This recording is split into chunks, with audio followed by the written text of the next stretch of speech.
Il était une fois dans un appartement cosy du centre de Caen, un petit garçon nommé Oscar.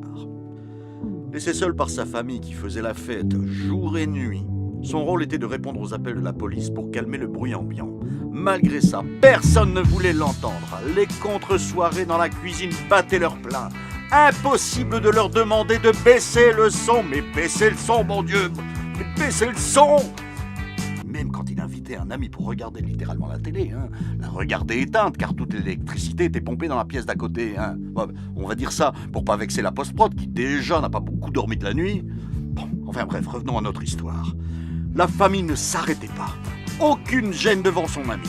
Encore une fois, du lundi au dimanche, tout le monde s'en fichait. Tout le monde dansait. Allez, ça dansait là-dedans.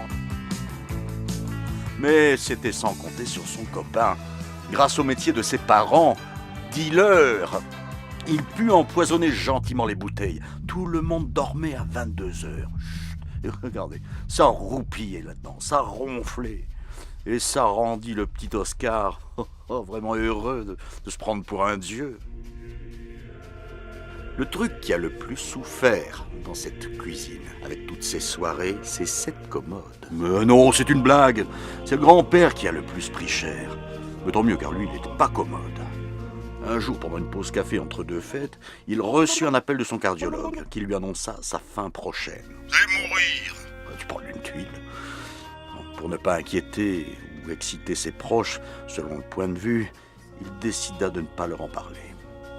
Ah, trop tard. Ils entendaient déjà tout et préparaient les prochaines grosses soirées avec l'argent de l'héritage. Oh. Malgré ça, le grand-père essayait de cacher son jeu en public. En disant « Ça va. » Mais en privé, perdu pour perdu, le grand-père faisait ses biforts de soirée seul. Oh les diamants! Une pleine plongée dans l'alcoolisme et la fondue pour en finir au plus vite. Il se servait des bols de pinard. Et tout à coup, l'attaque cardiaque dans le cœur de droite. Personne ne s'y attendait et il l'a fait, remarquant qu'il serait alors impossible d'arriver jusqu'au téléphone pour appeler les secours. Il décida d'aller à la platine passer un disque d'une chanson apaisante et douce pour mourir. Visiblement, c'était pas le bon disque. Du coup, cette scène va être glauque jusqu'à l'arrivée de sa femme. Le malin, ça. Et où est-ce qu'elle est ? Ah, justement, la voilà. Mais d'où sort-elle d'ailleurs ? Si vous regardez le film, il y a une bibliothèque à gauche et non une porte. Enfin bon, bref. Elle était en panique, elle essayait de le réveiller et le secouait en criant « Jean-Louis, t'as pas terminé ton testament ?» Elle appela ses enfants qui ont pu lui confirmer, ouf, qu'elle était dessus. La fête a pu commencer à rebattre son plein encore plus.